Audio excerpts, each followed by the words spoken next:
Hi to all the nursing aspirants there. I'm Navkiran and I welcome you again to my channel Navkiran's Nursing Classes.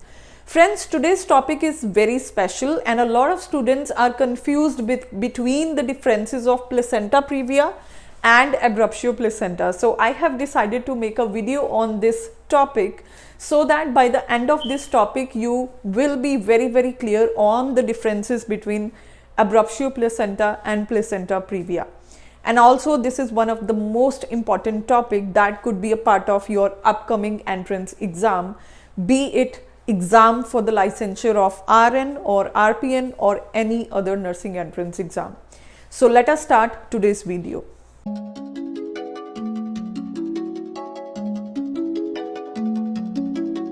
Before we start today's video, I just want to request you, if you are watching my channel, that's Navkiran's Nursing Classes, for the first time, kindly subscribe my channel. By subscribing, you will get the notifications about all the upcoming and informative videos regarding nursing and nursing profession. So friends, what is placenta previa? See, normally the placenta is implanted over the fundus of the uterus.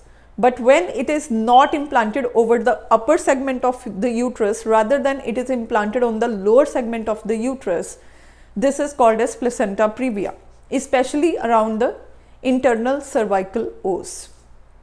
Now, placenta previa is of three types. One is total placenta previa, second one is partial placenta previa, and the third one is marginal placenta previa. So, what is total placenta previa? In total placenta previa, the placenta is covering cervical os totally. For example, if this is a cervical os, placenta is covering it. Okay, so doesn't matter the cervical os is closed or it is open, placenta is covering it fully. This is called as total placenta previa. So that means if you will touch, the cervical os, the placenta will be separated and will start bleeding. The second type is called as partial placenta previa.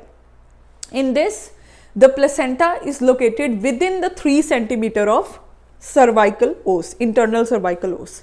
That means when the cervical os is contracted, placenta is covering it fully. But when the cervical os is dilated, it is covering it halfway through. Okay. So that means it is partial. Partial means when the cervical os is fully dilated, it is covering it halfway through, and when the cervical os is contracted, it is covering the whole cervical os. Now the third type is called as marginal placenta previa. In this, the placenta is more than 3 cm from the cervical os. That means when, doesn't matter if the cervical os is closed or it is open or it is dilated, I mean to say, it will not cover the cervical os. For this reason, I must say marginal placenta previa is a most dangerous type because it's not easily diagnosed. Now let us talk about the signs and symptoms. What are the signs and symptoms of placenta previa? So the first and important sign is the mother will wake up in the pool of blood. So there will be bright red vaginal bleeding, and the most important feature is it will be painless. So the mother will not feel any pain. The uterus will be soft, non-tender, relaxed. Why? Because whatever bleeding is happening, it is coming outside. In some cases, some of the bleeding may be retained, and that may lead to the size of uterine cavity more than gestational period. Okay, so these are the signs and symptoms of placenta previa. Now let us talk about the nursing management of placenta previa. So if there is a woman with placenta previa, she has presented into your clinical area with a bright red vaginal bleeding, immediately put that mother on the bed rest. You have to assess the condition of the mother. Why? Because the mother could go into the shock because hemorrhage is happening, right? And in addition to that, of course, you have to assess the fetal status also, the fetal heart rate, we have to assess it, whether the fetus is going into distress since, placenta is bleeding.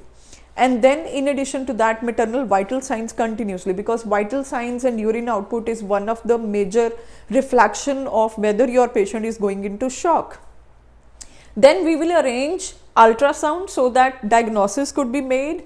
In addition to that, we have to avoid vaginal examinations. Now this point is very, very important in so many entrance exams. I have seen this question, that what is the most important point whenever you are dealing with a patient of placenta previa, even if you are suspecting the diagnosis of placenta previa.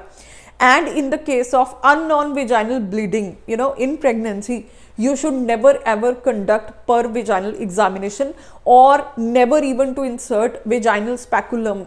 It is highly, highly contraindicated, because this may initiate uterine contractions and will further complicate the situation. In addition to that, we have to administer the blood products, IV fluids, tocolytic medications, or RhoGAM injection if the mother is Rh negative. Okay, so the major take home point from the placenta previa is never ever do vaginal examinations or any kind of vaginal procedure whenever a mother is admitted to your clinical area with bleeding vagina. The next topic which we are going to start with is abruptio placenta, and after reading this chapter you will clearly understood the difference between placenta previa and abruptio placenta. Now abruption means separation. So when placenta is prematurely separated from the uterine cavity, usually the placenta should separate during the third stage of labor after the delivery of the baby. Now here what will happen? Before the delivery of the fetus, placenta is going to separate from the uterine cavity. So basically this will result in the huge loss of blood. Now this abruptio placenta, you know, anytime if the placenta is separating after 20 weeks of gestation, this is a formal definition of abruptio placenta. It is of three types.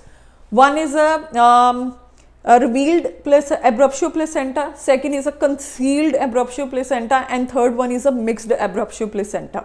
So basically in the revealed bleeding, the bleeding is coming outside the vaginal cavity. The mother suddenly, like instantly knows, okay, this vaginal bleeding is happening, and she immediately seeks medical attention. And this you know, concealed type is very, very dangerous, because the vaginal, placenta is being separated and the bleeding is occurring into the uterine cavity and it's not coming outside, and mother will go into shock. The third type is a mixed type. In this, the whole bleeding is not coming outside, but some bleeding is coming outside through the vaginal cavity and the rest is retained inside the uterine cavity. Now, you know, in abruptio placenta, the bleeding is dark red. In addition to that, the uterus is very tender, hard and painful. This is exactly opposite from the placenta previa, because in placenta previa the uterus is not hard, it's not tender, the bleeding is painless and the bleeding is bright red. But in abruptio placenta, the bleeding is dark red, uterus is very painful and big in size as compared to the gestational age, right? So this is what happens in the abruptio placenta. Now management is more or less likely it's same to placenta previa, but in this it depends upon whether the bleeding is inside the uterus or it is coming outside the uterus, right? In most of the cases we have to conduct immediately the cesarean section if the baby is not in the pelvis, right? And we have to conduct the delivery immediately. So cesarean section is mostly done in this case, and in addition to that, the woman is given treatment for the shock. Fetus status is continuously monitored, maternal status is continuously monitored, blood transfusions, IV fluid infusions are continuously given to the mother. Of course, this RhoGAM injection would be given to that mother who is, you know, Rh negative.